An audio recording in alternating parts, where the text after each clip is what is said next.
नमस्कार, न्यूज के इकलौते फैमिली शो न्यूज की पाठशाला में आप सभी का बहुत स्वागत। मैं हूं सुशांत सिन्हा। ये वो पाठशाला जहां सबकी क्लास लगती है। सबसे पहले आपको रोज की तरह बता देता हूं कि आज पाठशाला में कौन कौन सा चैप्टर खोलने वाला हूं। कांग्रेस का मुख्यमंत्री तो बन भी गया, बीजेपी के मुख्यमंत्रियों की फाइल पीएम मोदी ने रोकी हुई है। तो क्यों रोकी हुई है, उस फाइल में क्या लिखा है? पीएम के घर मोदी और शाह की मीटिंग में किस किस को मुख्यमंत्री बनाना तय हो गया है, आज उसके बारे में बात होगी। भागी भागी दिल्ली वसुंधरा राजे सिंधिया पहुंची, लेकिन मीटिंग करके योगी ये क्या हुआ है, आज इसके बारे में समझाऊंगा आपको। बाबा बालकनाथ अगर मुख्यमंत्री बने राजस्थान के, तो क्या वसुंधरा का बगावती प्लान भी तैयार है? इस पर आपको राजस्थान से जानकारी दूंगा। 10 दिसंबर को क्या शिवराज सिंह चौहान का पत्ता कटना तय है?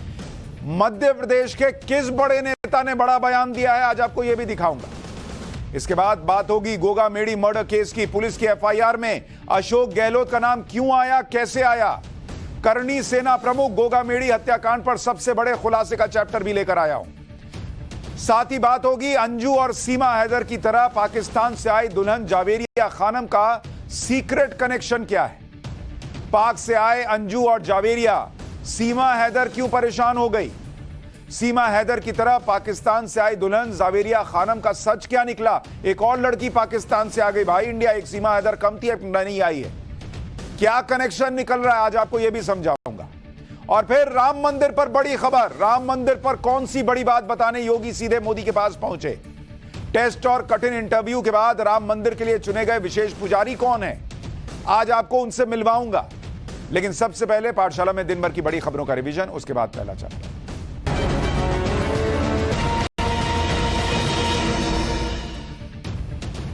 विधानसभा चुनाव में करारी हार के बाद मध्य प्रदेश कांग्रेस के अध्यक्ष कमलनाथ के इस्तीफे की खबर वायरल हो रही थी। दिल्ली में पार्टी अध्यक्ष मल्लिकार्जुन खड़गे से मुलाकात के बाद से कमलनाथ के इस्तीफे की अटकलें लगाई जा रही थी।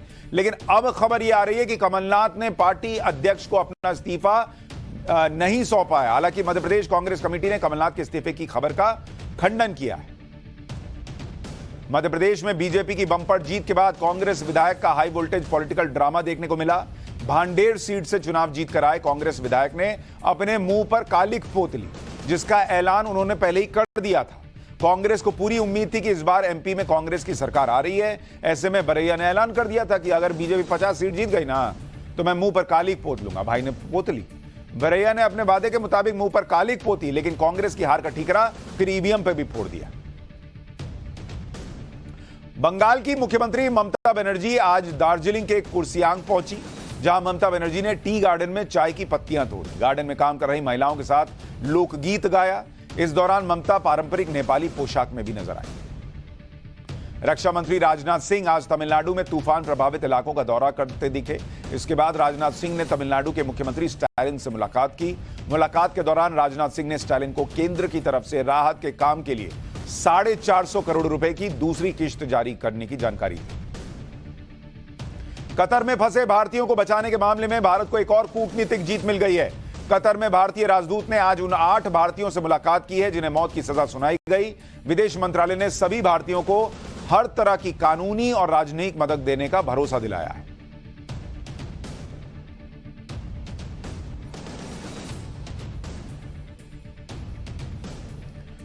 तो यह हो गया दिन भर की बड़ी खबरों का रिवीजन। अब पाठशाला की पहली क्लास का वक्त हो गया है और आज आपको बताऊंगा कि किस तरह से जो बड़ी बड़ी खबरें सामने आ रही हैं कि भाई ये हुआ वो हुआ। कांग्रेस का तो मुख्यमंत्री बन भी गया, लेकिन बीजेपी के मुख्यमंत्रियों की फाइल नरेंद्र मोदी ने क्या रोक रखी है और क्यों रोक रखी है? पीएम के घर मोदी शाह की मीटिंग में किस किस को मुख्यमंत्री बनाना तय हुआ है? भागी भागी दिल्ली वसुंधरा राजे सिंधिया पहुंची, लेकिन मीटिंग करके योगी आदित्यनाथ चल दिए। बाबा बालकनाथ अगर मुख्यमंत्री बने तो वसुंधरा का क्या बगावती प्लान तैयार है? और क्या 10 दिसंबर को शिवराज सिंह चौहान का पत्ता कटना तय है? सबसे पहले इसका चैप्टर।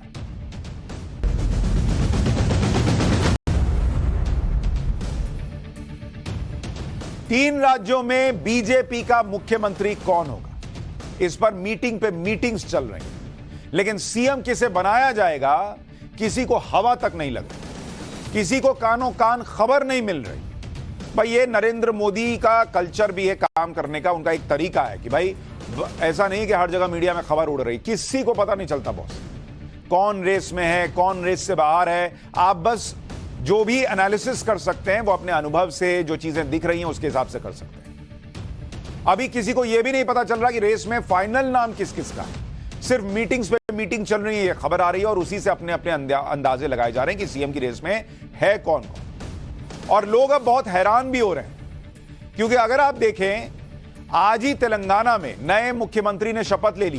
भाई तेलंगाना कांग्रेस जीती, 3 दिसंबर को वहां भी नतीजे आए थे, 3 दिसंबर को ही मध्य प्रदेश, राजस्थान, छत्तीसगढ़ के भी नतीजे आए।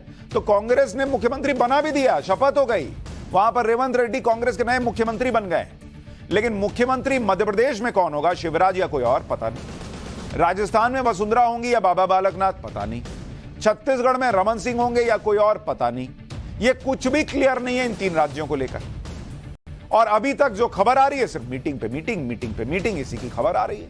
पब्लिक भी हैरान है, ये चल क्या रहा है। आगे मैं आपको बताऊंगा कि क्या बीजेपी में ऐसा ही होता है या नहीं होता है, इसके बारे में भी बताऊंगा। लेकिन जैसे अगर आप देखेंगे कि कैसे मीटिंग्स चल रही हैं, आज अमित शाह से बाबा बालकनाथ योगी की मुलाकात। बालकनाथ का नाम राजस्थान के सीएम पद की रेस में चल रहा है। इसके बाद अमित शाह की मुलाकात गजेंद्र शेखावत से भी हुई है।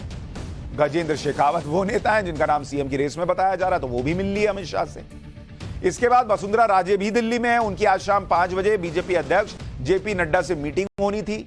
ये मीटिंग शाम 5 बजे हुई नहीं। इस मीटिंग में 3 घंटे की देरी हो गई, 8 बजे मीटिंग शुरू हुई है और अभी मीटिंग चल रही है। थोड़ी देर में मैं आपको अपने रिपोर्टर से लाइव अपडेट दूंगा कि उस मीटिंग में अंदर क्या हुआ है। उधर छत्तीसगढ़ से केंद्रीय मंत्री रेणुका सिंह की मुलाकात जेपी नड्डा से हो गई। रेणुका सिंह के बारे में कहा जा रहा है कि वो छत्तीसगढ़ में मुख्यमंत्री की रेस में है। यानी मीटिंग पे मीटिंग का दौर चल रहा है और अलग अलग लोग जो हैं वो मुलाकातें कर रहे हैं। ये तो राजस्थान और छत्तीसगढ़ की बात हुई, वहां के नेताओं से मीटिंग पे मीटिंग चल रही है। लेकिन मध्य प्रदेश को लेकर क्या हो रहा है इसके बारे में किसी को पता भी नहीं कुछ। एमपी को लेकर कोई मीटिंग भी नहीं चल रही, लेकिन एमपी में कुछ नेता बड़े यकीन के साथ कह रहे हैं कि 10 तारीख तक पता चल जाएगा कि मुख्यमंत्री कौन होगा। बीजेपी के बड़े नेता हैं कैलाश विजयवर्गीय, एक बार सुनिए वो क्या कह रहे हैं।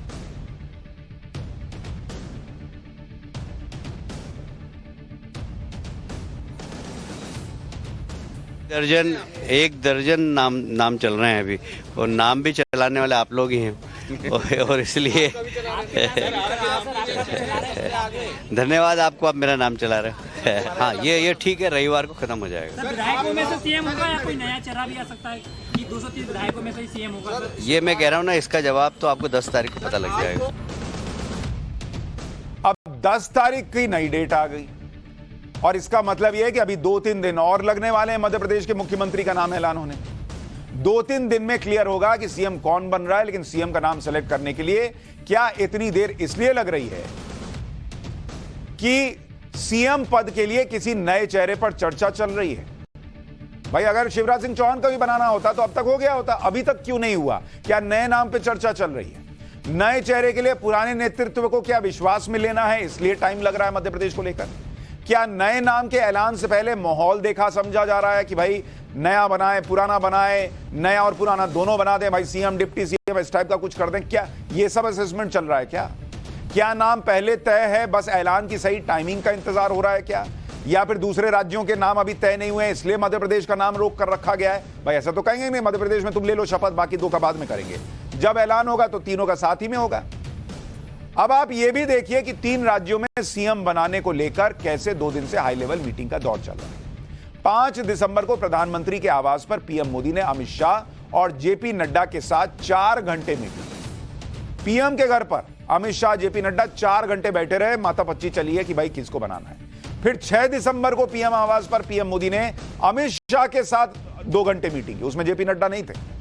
फिर आज शाम को भी अमित शाह की प्रधानमंत्री के घर पर पीएम मोदी के साथ मीटिंग हुई है।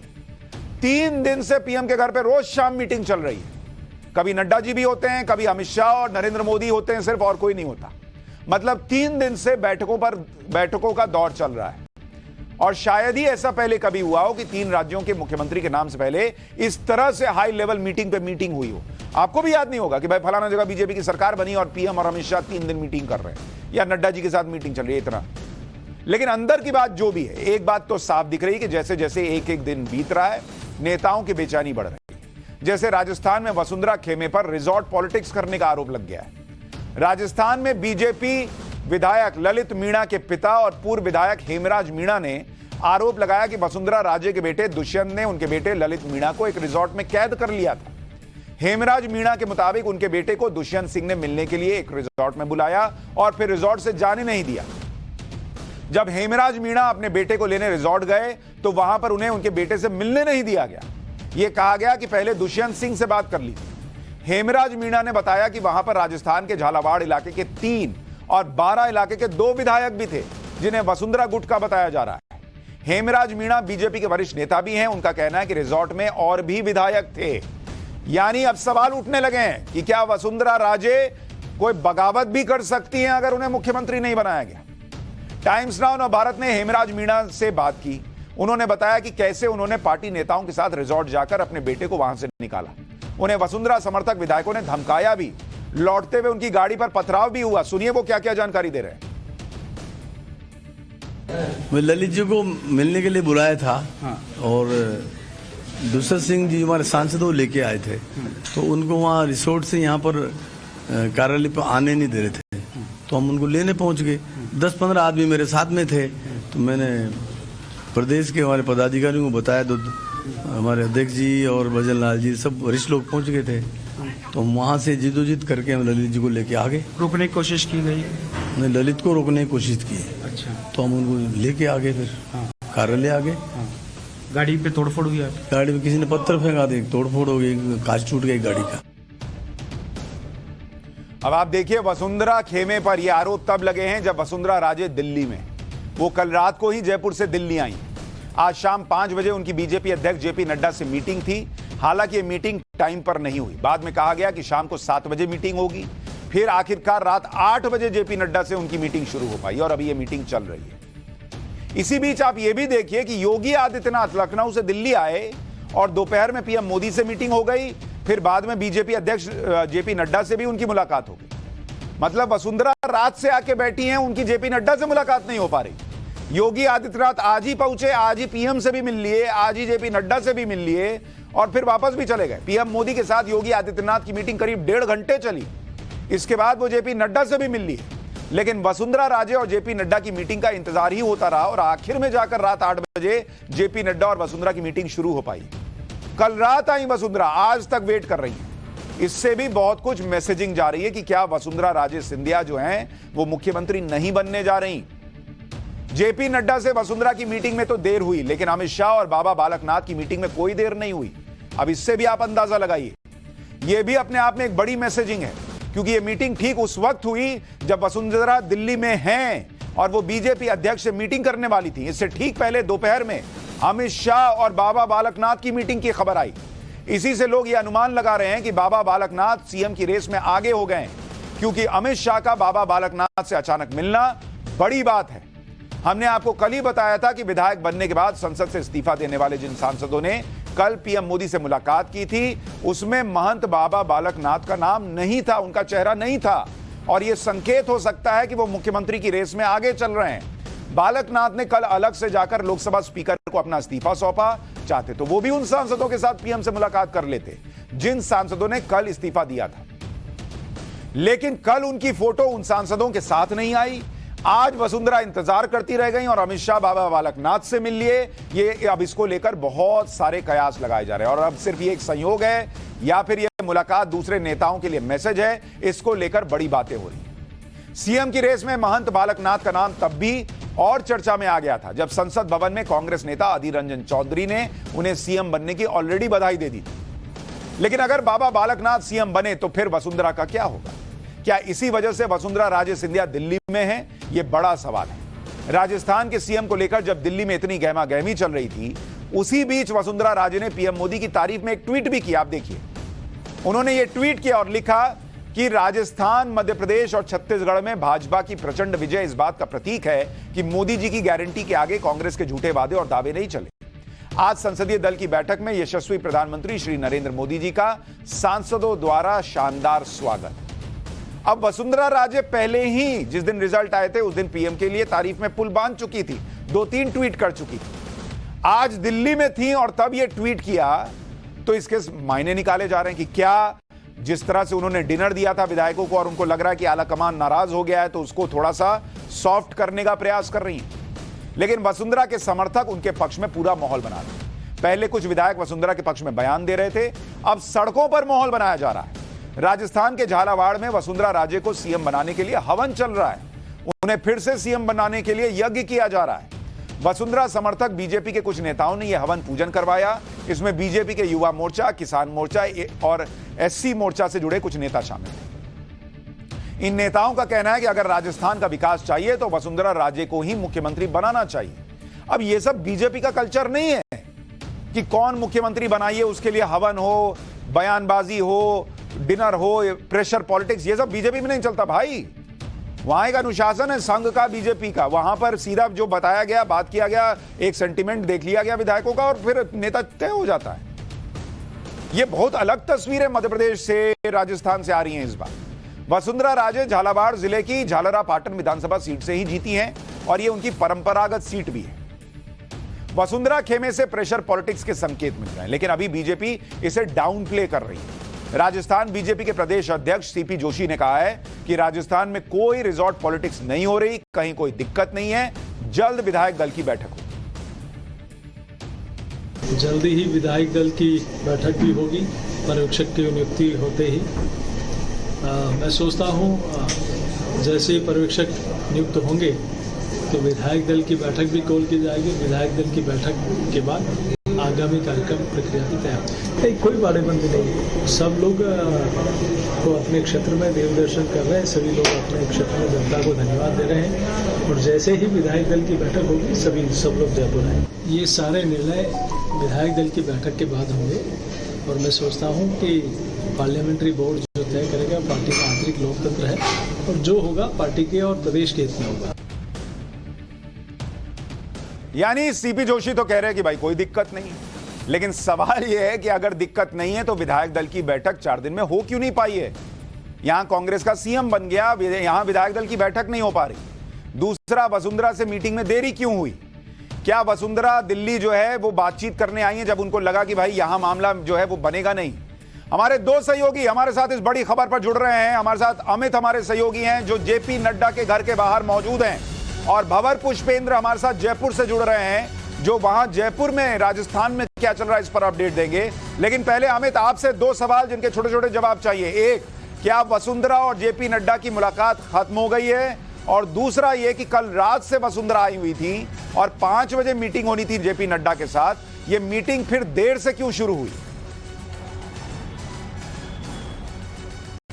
देखिए, पहली बात तो कि मीटिंग जारी है। अभी मैं जेपी नड्डा के घर पर ही हूँ, आवास पर हूँ और यहाँ पर जो मीटिंग है वो अभी जारी है। करीब 1 घंटे से ज्यादा की मीटिंग हो चुकी है और जो मीटिंग कही जा रही है कि शाम को होनी थी, क्यों नहीं हुई, उसकी वजह शायद यही है कि ये मीटिंग लंबी चलनी थी, कई बहुत सारी बातें थी। क्योंकि जिस तरह की खबरें आ रही थी राजस्थान से, जिस तरह से रिसोर्ट पॉलिटिक्स की बात आ रही थी, जिस तरह से डिनर डिप्लोमेसी की बात आ रही थी, तो कहीं ना कहीं वसुंधरा को लेकर सवाल खड़े हो रहे थे कि क्या वो लामबंदी कर रही है। और आपने सही कहा इस बात को कि अब वो वक्त नहीं रहा, अब वो जमाना नहीं रहा जब प्रधानमंत्री नरेंद्र मोदी की अगुवाई वाली बीजेपी में आप कहीं से भी अपने हिसाब से मैनिपुलेट कर सके, आप अपने हिसाब से दबाव बना सके। तो ऐसे में इनसे सवाल जवाब भी करने थे बहुत ज्यादा, और इसीलिए शाम 5 बजे के वक्त में जेपी नड्डा, क्योंकि वो पार्लियामेंट पहुंच गए थे, राज्यसभा में वहां पर एक डिबेट में था, वहां पर उनको रहना था, इसलिए वहां पहुंच गए। फिर बाद में 6:30 बजे योगी को मिलना था और इनकी बैठक जो थी ये कोई 10 मिनट या 15 मिनट की नहीं थी, क्योंकि बहुत सारे सवाल हैं और बीजेपी की कोशिश भी है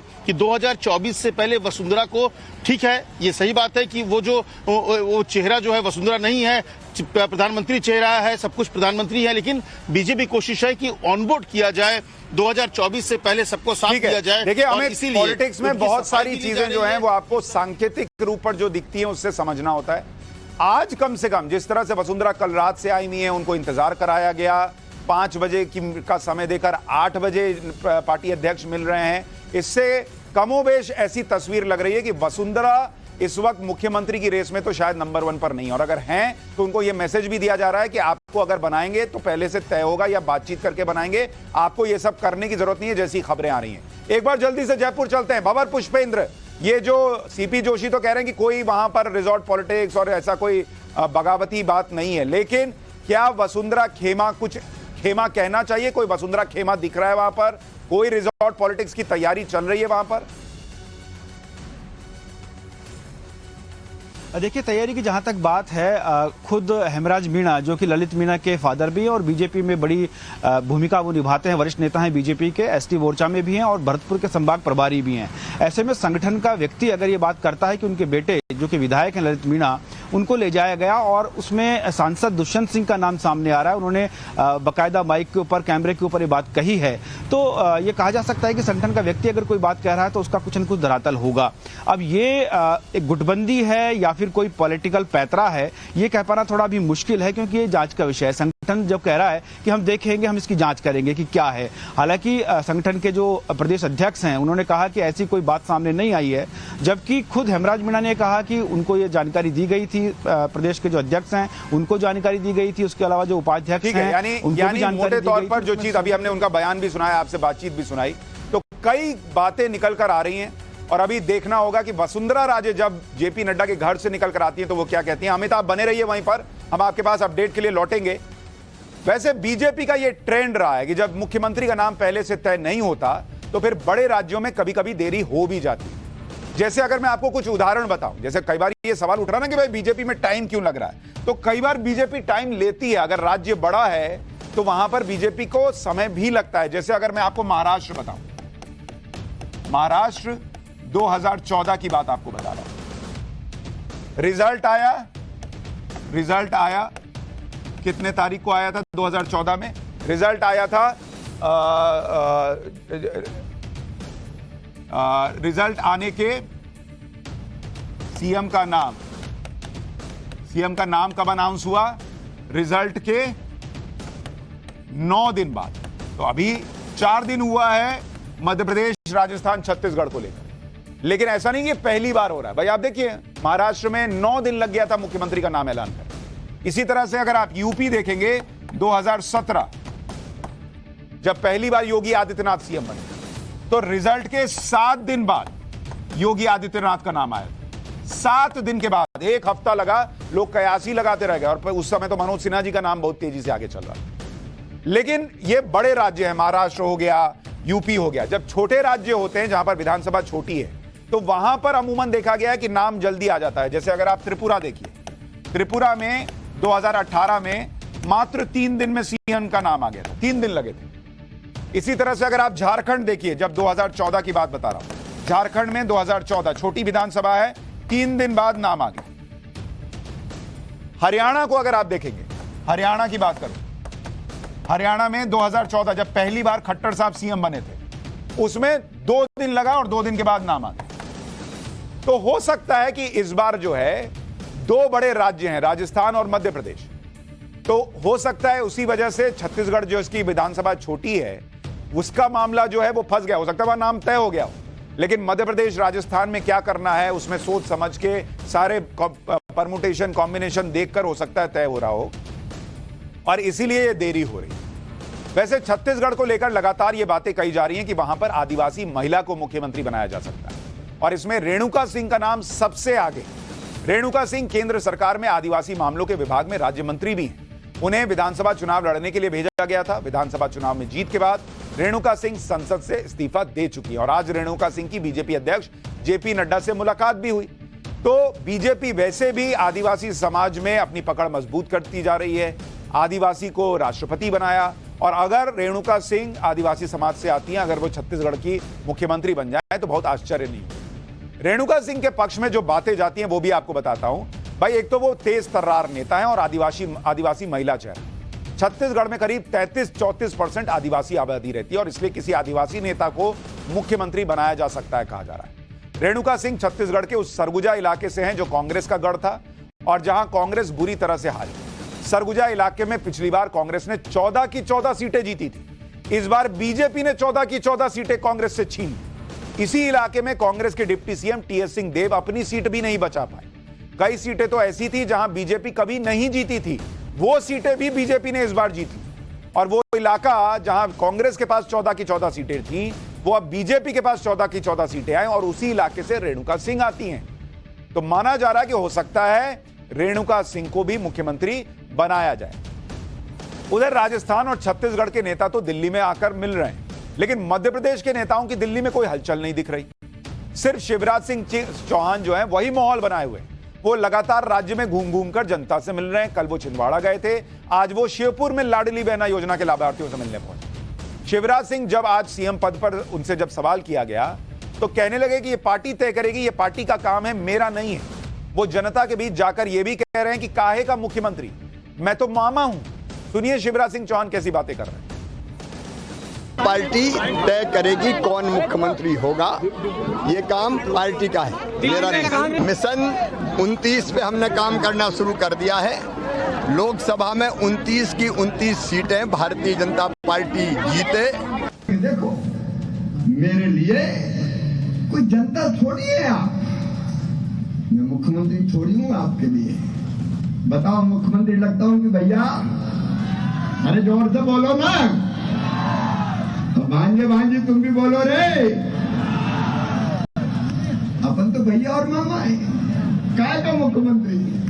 अरे इस पद के आगे दुनिया के सारे पद बेकार है। मैं कितना सौभाग्यशाली,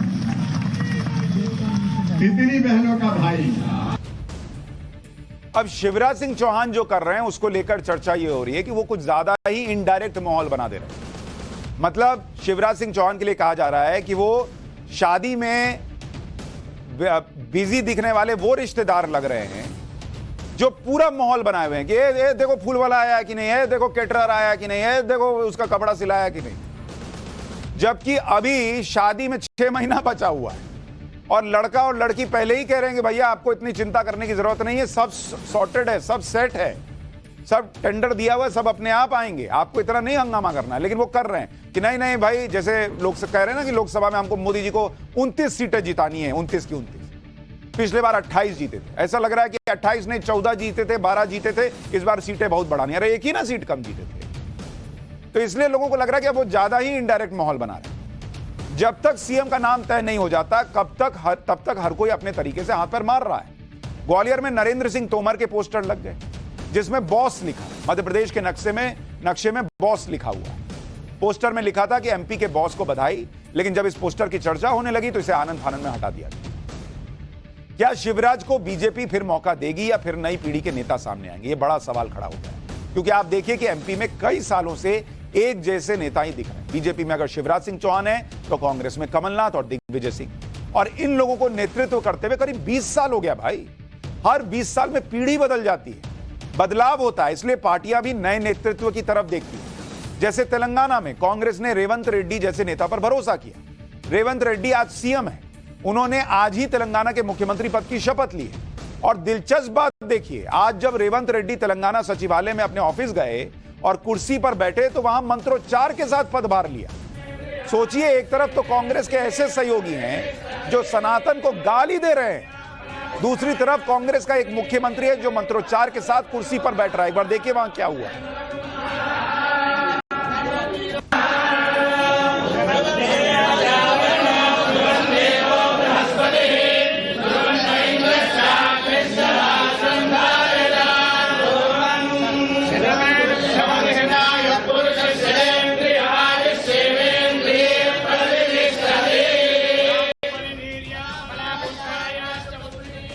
अब आप सोचिए, कई लोग ये भी लिख रहे हैं सोशल मीडिया पर कि 3 राज्य बीजेपी जीती, कांग्रेस से छीनी, तो मंत्रोच्चार के साथ शपथ ग्रहण कुर्सी पर बैठने लगे मुख्यमंत्री। अगर 2024 जीत गई बीजेपी तो सोचिए कितना परिवर्तन कांग्रेस में आ गया। ये लोग लिख रहे हैं, कह रहे हैं, बातें हो रही, लेकिन सवाल ये उठ रहा है कि भैया जब सनातन से प्यार करते हो तो उसको दिखाओ। और दूसरी बात कि यही कोई बीजेपी का नेता कर देता तो अभी छाती पीट देते लोग कि भैया हिंदू राष्ट्र बन रहा है, देखिए देखिए क्या हो रहा है। सवाल और खड़ा हो गया है जो आपको पाठशाला की अगली क्लास में बताता हूं। अंजू, सीमा और पाकिस्तान से आई नई दुल्हन जावेरिया खानम का क्या सीक्रेट कनेक्शन है? पाकिस्तान से आए अंजू और जावेरिया सीमा हैदर को क्यों परेशान करने लग गए हैं? क्यों वो उनको देखकर परेशान हो रही है? और सीमा हैदर की तरह पाकिस्तान से आई दुल्हन जावेरिया खानम का सच क्या है?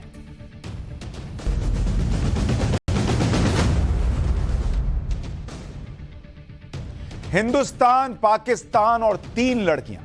पिछले कुछ दिनों से इन 3 लड़कियों की इतनी चर्चा है देश में कि कोई क्या ही कहे। इस खबर के तीनों कैरेक्टर बड़े दिलचस्प हैं। पहले तीनों किरदारों को देख लीजिए।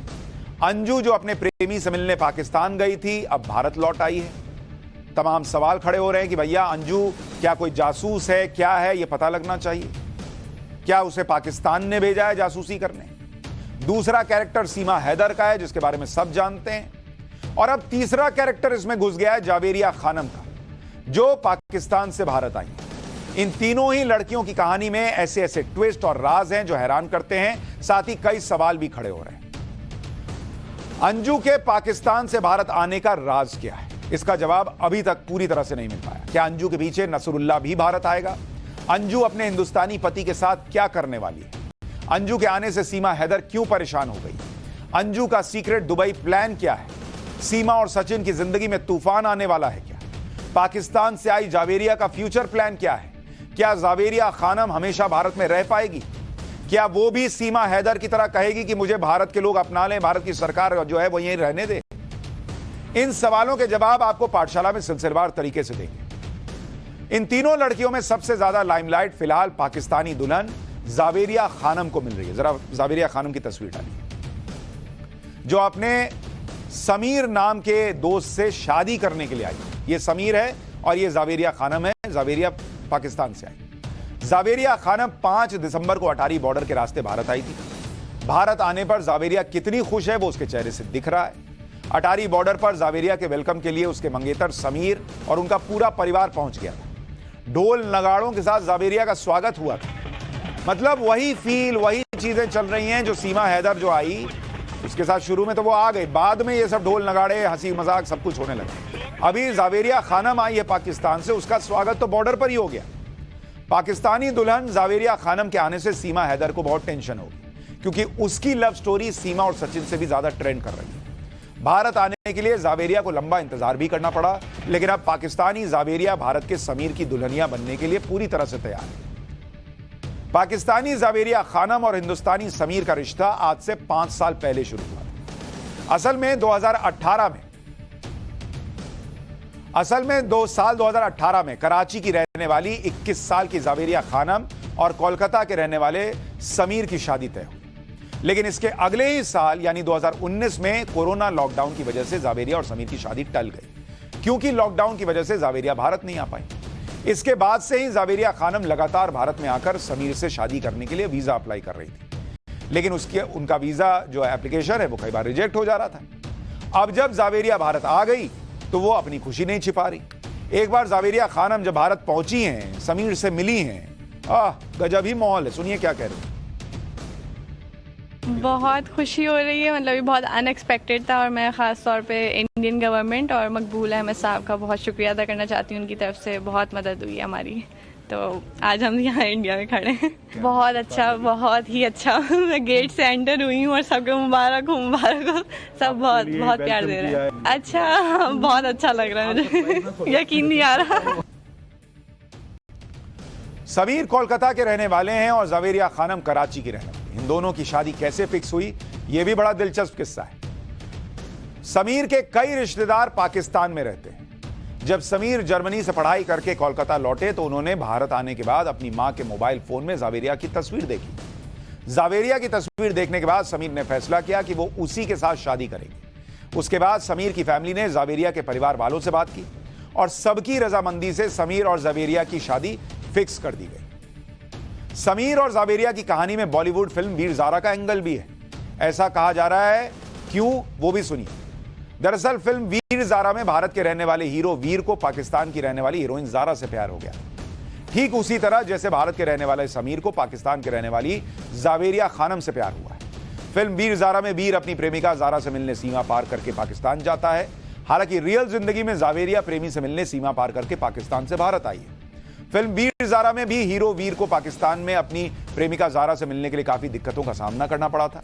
इसी तरह जावेरिया को भी सरहद पार कर भारत आकर अपने प्रेमी समीर से शादी करने के लिए काफी परेशानियों का सामना करना पड़ा। कभी लॉकडाउन लगा, कभी वीजा नहीं मिली, बहुत दिक्कत आई दोनों के बीच। फिल्म वीर ज़ारा में जैसे हीरो की मदद करने के लिए रानी मुखर्जी के किरदार सामिया सिद्दीकी की एंट्री होती है, जो दोनों प्रेमियों को मिलाने की कोशिश करती है, ठीक उसी तरह जावेरिया और समीर की लव स्टोरी में सोशल एक्टिविस्ट मकबूल अहमद की एंट्री होती है, जिन्होंने जावेरिया को भारत का वीजा दिलाने में पूरी मदद की, जिसका जिक्र समीर और जावेरिया ने अपने बयानों में भी किया।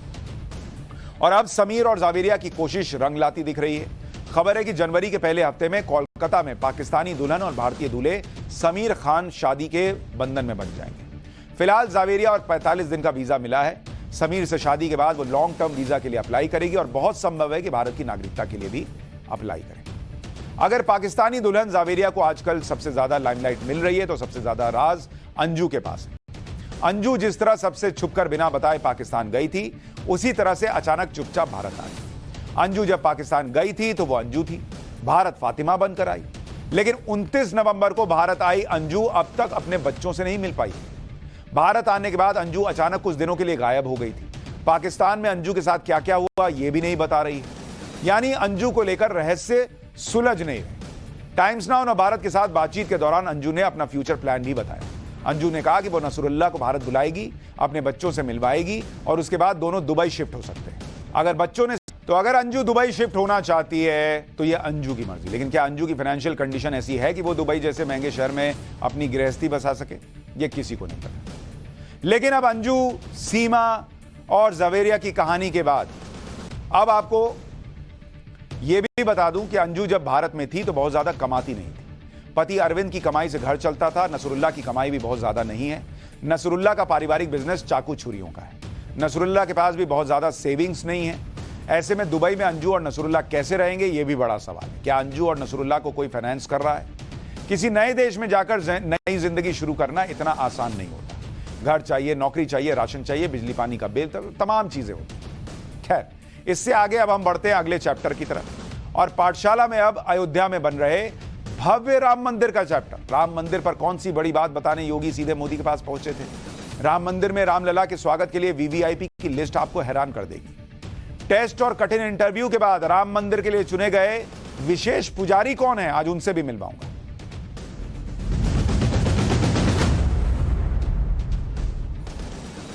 22 जनवरी को राम मंदिर में प्राण प्रतिष्ठा का कार्यक्रम है। जैसे जैसे राम मंदिर की प्राण प्रतिष्ठा की तारीख नजदीक आ रही है, वैसे वैसे प्राण प्रतिष्ठा में शामिल होने वाले मेहमानों की लिस्ट लंबी होती जा रही है। 25 अक्टूबर की यह तस्वीर आपको याद होगी। तब भी श्री राम जन्मभूमि तीर्थ क्षेत्र के ट्रस्ट के लोग प्रधानमंत्री को न्योता देने पहुंचे थे। पीएम मोदी को न्योता तो बस एक शुरुआत थी। उसके बाद से अब तक अयोध्या में होने वाली ऐतिहासिक कार्यक्रम में शामिल होने वाले मेहमानों की लिस्ट बहुत लंबी हो चुकी है। प्राण प्रतिष्ठा में जो लोग अयोध्या आने वाले हैं, उनमें क्रिकेट की दुनिया से सचिन तेंदुलकर का नाम बताया जा रहा है कि सचिन तेंदुलकर आएंगे। इसके अलावा विराट कोहली को भी निमंत्रण जाएगा, यह भी कहा जा रहा है। बॉलीवुड से अमिताभ बच्चन का नाम निकल कर आ रहा है कि बच्चन साहब आ सकते हैं। अक्षय कुमार का नाम आ रहा है, कंगना रनौत का नाम आ रहा है, आशा भोसले का नाम आ रहा है कि ये लोग बॉलीवुड के वो स्टार्स हैं जिन्हें प्राण प्रतिष्ठा के कार्यक्रम में अयोध्या बुलाया जाएगा। इसके अलावा राम मंदिर की प्राण प्रतिष्ठा में अरुण गोविल और दीपिका चिखलिया को भी न्योता भेजा गया है। ये वो एक्टर हैं जो मशहूर टीवी सीरियल रामायण में भगवान राम और माता सीता के किरदार में नजर आए थे और आज भी घर घर में राम और सीता के तौर पे कई बार लोग इनको ही पहचानते हैं। तो भाई, जो लोग इतने घर घर में राम और सीता बनकर पहुंचे, उनको अयोध्या में कार्यक्रम में ना बुलाया जाए, ऐसा कैसे हो सकता है? तो कहा जा रहा है इनको भी न्योता जाए। राम मंदिर की प्राण प्रतिष्ठा में उद्योग जगत की बड़ी हस्तियों को भी न्योता भेजा गया है। प्राण प्रतिष्ठा में जो उद्योगपति आएंगे, उनमें जो कुछ नाम है वो भी आपको बता देता हूं। कहा जा रहा है रतन टाटा आ सकते हैं। इसके अलावा मुकेश अंबानी का नाम है लिस्ट में कि मुकेश अंबानी को भी बुलाया जाएगा। गौतम अडानी जैसे नाम इसमें शामिल हैं कि गौतम अडानी को भी वहां बुलाया जाएगा। इसके अलावा जिन लोगों को न्योता भेजा गया है, उनमें देश भर के संत शामिल हैं, पुजारी शामिल हैं, शंकराचार्य शामिल हैं, धर्मगुरु अरे भैया दूसरा ग्राफिक्स चला। संत शामिल हैं, पुजारी शामिल हैं, शंकराचार्य शामिल हैं, धर्मगुरु शामिल हैं, पूर्व प्रशासनिक अधिकारी शामिल हैं, सेना के रिटायर्ड अफसर शामिल हैं, वकील शामिल हैं, वैज्ञानिक शामिल हैं, कवियों को बुलाया जाएगा, संगीतकारों को बुलाया जाएगा, पद्म पुरस्कार विजेता भी बुलाए जा सकते हैं, ये कहा जा रहा है। हालांकि ऐसा नहीं है कि सिर्फ मशहूर हस्तियों को ही राम मंदिर की प्राण प्रतिष्ठा में शामिल होने के लिए न्योता भेजा गया है। राम मंदिर आंदोलन के दौरान जान गंवाने वाले 50 कार सेवकों के परिवारों को भी राम मंदिर की प्राण प्रतिष्ठा के लिए न्योता भेजा गया। इन कार सेवकों ने राम मंदिर के लिए उस वक्त बलिदान दिया था जब बीजेपी नेता आडवाणी की रथ यात्रा के साथ राम जन्मभूमि का आंदोलन तेजी पकड़ रहा था। 30 अक्टूबर 1990 को अयोध्या में कार सेवा के लिए अयोध्या पहुंचे कार सेवकों पर पुलिस ने फायरिंग की थी, जिसमें कई कार सेवकों की मौत हो गई थी। राम मंदिर की प्राण प्रतिष्ठा के लिए अब तक कितने लोगों को न्योता भेजा जा चुका है, आप सुनिए। कुल निमंत्रण अब तक 7,000 लोगों को जा चुका है कहा जा रहा है, जिसमें धार्मिक नेता 4,000 हैं और जो वीवीआईपी हैं उनकी संख्या 3,000 है। आप सोचिए, और बाकी कार सेवक, देश भर से लोग, और पूरा हुजूम तो पहुंचेगा ही, लेकिन बड़ी संख्या में वीवीआईपीज और संतों को बुलाया जा रहा है। इसके अलावा राम मंदिर की प्राण प्रतिष्ठा के कार्यक्रम में 50 देशों के प्रतिनिधियों को भी न्योता भेजा जा सकता है। 22 जनवरी को जिस वक्त अयोध्या में राम मंदिर की प्राण प्रतिष्ठा होगी, उस वक्त अयोध्या वैदिक मंत्रों से गूंजेगी। श्री राम जन्मभूमि तीर्थ क्षेत्र ट्रस्ट के मुताबिक प्राण प्रतिष्ठा के कार्यक्रम के लिए 150 वैदिक आचार्यों को चुना गया है। आचार्यों की इस टीम को कांची कामकोटी पीठ के शंकराचार्य विजेंद्र सरस्वती के मार्गदर्शन में चुना गया। आज से अयोध्या में राम मंदिर में पूजा के लिए पुजारियों की ट्रेनिंग भी शुरू हो गई और इसके लिए चुने गए पुजारी अयोध्या में पहुंच चुके हैं। ट्रेनिंग के दौरान पुजारियों को श्री राम जन्मभूमि मंदिर की पूजा पद्धति और परंपरा में पारंगत किया जाएगा। मतलब राम मंदिर में जो पुजारी होंगे वो भी स्पेशल पुजारी होंगे। ऐसा नहीं है कि श्री राम जन्मभूमि तीर्थ क्षेत्र ट्रस्ट ने अपनी मर्जी से इन पुजारियों को चुन लिया है। इसके लिए बड़ी सरकारी नौकरियों की तरह बाकायदा आवेदन मंगाए गए थे और राम मंदिर में पुजारी बनने के लिए आवेदन करने की आखिरी तारीख 31 अक्टूबर रखी गई थी। पुजारी बनने के लिए करीब 3,000 लोगों ने आवेदन किया कि हमको राम मंदिर में पुजारी बनना है, जिनमें से मेरिट के आधार पर 200 लोगों का इंटरव्यू किया गया उनको बुलाकर। इन 200 लोगों से 24 लोगों को राम मंदिर का पुजारी बनने की ट्रेनिंग के लिए चुना गया है, जिन्हें राम मंदिर में पूजा शुरू करने के लिए 6 महीने की बाकायदा ट्रेनिंग दी जाएगी। ट्रेनिंग के बाद जिनको नियुक्ति मिलेगी वो 8 घंटे की शिफ्ट में अपनी सेवाएं देंगे। आप सोच रहे हैं किस तरह की तैयारी चल रही है। राम मंदिर के लिए पुजारी की ट्रेनिंग के लिए चुने गए लोग काफी खुश भी नजर आ रहे हैं। भाई इतने बड़ी संख्या में आवेदन आए, उसमें से कुछ लोग चुने गए हैं, उन्हें प्रभु राम की सेवा करने का मौका मिलेगा, उनके लिए तो खुशी की बात है। उन्होंने उम्मीद जताई कि उन्हें रामलला की सेवा का सौभाग्य मिलेगा। आप सुनिए पुजारी की ट्रेनिंग के लिए पहुंचे लोगों ने क्या कहा।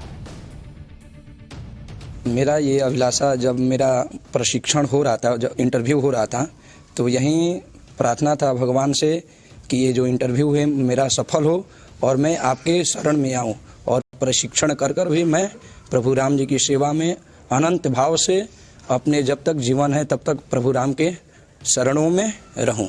यही हमारा अभिलाषा है। यानी एक तरफ अयोध्या में राम मंदिर की प्राण प्रतिष्ठा की तैयारी चल रही है, दूसरी तरफ अहमदाबाद में राम मंदिर में फहराए जाने वाले ध्वज के लिए पिलर बनाने का काम जोरों पर चल रहा है। राम मंदिर में ध्वज फहराने के लिए पीतल के 7 पिलर तैयार किए जा रहे हैं। श्री राम जन्मभूमि ट्रस्ट ने पीतल का काम करने वाली अहमदाबाद की एक कंपनी को इसका काम सौंपा। इन पिलर्स में एक पिलर 44 फीट का है। राम मंदिर में ध्वज फहराने के लिए तैयार किए जा रहे इन पिलर्स को अगले कुछ दिनों में तैयार कर लिया जाएगा। इसके बाद इन्हें अयोध्या पहुंचाया जाएगा। आप सोचिए कितना भव्य पिलर बनाया जा रहा है। अयोध्या में भव्य राम मंदिर तो बन रहा है, तो अयोध्या में श्रद्धालुओं और पर्यटकों की भी भीड़ जुटेगी। इसके लिए कनेक्टिविटी को बढ़ाना भी जरूरी है, जिसके लिए केंद्र की मोदी सरकार और यूपी की योगी सरकार कोई कसर नहीं छोड़ रहा है। अयोध्या में श्री राम इंटरनेशनल एयरपोर्ट के पहले चरण का काम भी पूरा हो चुका है। 821 एकड़ में बन रहे इस एयरपोर्ट के लिए कोड भी जारी किया जा चुका है। अयोध्या एयरपोर्ट को AYJ कोड मिला है। उम्मीद है कि जल्द ही अयोध्या एयरपोर्ट से उड़ान भरने वाली फ्लाइट्स के लिए टिकटों की बुकिंग शुरू हो जाएगी, जिसके लिए DGCA यानी directorate general of civil aviation ने पिछले दिनों एयरपोर्ट का निरीक्षण भी किया। कहा जा रहा है कि जल्द ही अयोध्या एयरपोर्ट का लाइसेंस भी जारी कर दिया जाएगा। अयोध्या के श्री राम इंटरनेशनल एयरपोर्ट का लाइसेंस जारी होते ही प्रधानमंत्री नरेंद्र मोदी एयरपोर्ट का उद्घाटन करेंगे, जिसके लिए आज दिल्ली पहुंचकर यूपी के मुख्यमंत्री CM योगी आदित्यनाथ ने PM मोदी से मुलाकात की और PM को एयरपोर्ट के उद्घाटन समारोह में शामिल होने का न्योता दिया। इसके साथ ही CM योगी ने PM को राम मंदिर की प्राण प्रतिष्ठा के लिए चल रही तैयारियों की भी जानकारी दी। यानी राम मंदिर को लेकर गजब की तैयारियां चल रही हैं। लेकिन फिलहाल हम एक छोटा सा ब्रेक ले रहे हैं। ब्रेक के उस पार किस्सा अनसुना, जिसमें आज आपको बताऊंगा कि बीजेपी दफ्तर पहुंचकर मोदी खुद क्यों पराठे बनाने लगे थे।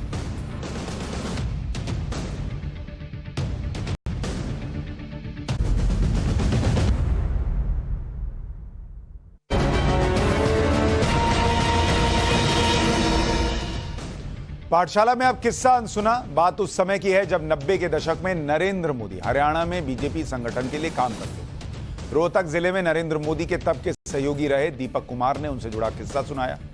90 के दशक में नरेंद्र मोदी के लिए खाना बनाने वाले दीपक कुमार के मुताबिक एक दिन नरेंद्र मोदी सुबह करीब 9 बजे बीजेपी दफ्तर पहुंचे और गेट खोलकर सीधे किचन में आ गए। किचन में पहुंचकर नरेंद्र मोदी ने दीपक कुमार से पूछा कि नाश्ते में कुछ खाने के लिए है क्या। इस पर दीपक कुमार ने बताया कि सब लोग नाश्ता करके चले गए, किचन में कुछ बचा ही नहीं है। तो नरेंद्र मोदी को किचन में ऊपर की तरफ एक डिब्बा दिखा। उन्होंने पूछा कि इसमें क्या रखे हो डिब्बे में। इस पर दफ्तर में असिस्टेंट दीपक कुमार ने बताया कि यह अचार का डब्बा है, लेकिन अचार तो खत्म हो चुका है, सिर्फ मसाला मसाला बचा है। इसके बाद नरेंद्र मोदी ने दीपक से पूछा कि इसका मसाले का क्या करते हो।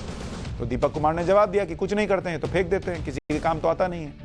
आगे दीपक कुमार बताते हैं कि नरेंद्र मोदी ने कहा कि नहीं ऐसा नहीं करते, इसको बाहर निकालो, प्याज काटो। इसके बाद नरेंद्र मोदी ने खुद आटा गूंथा और पराठे बनाने लगे।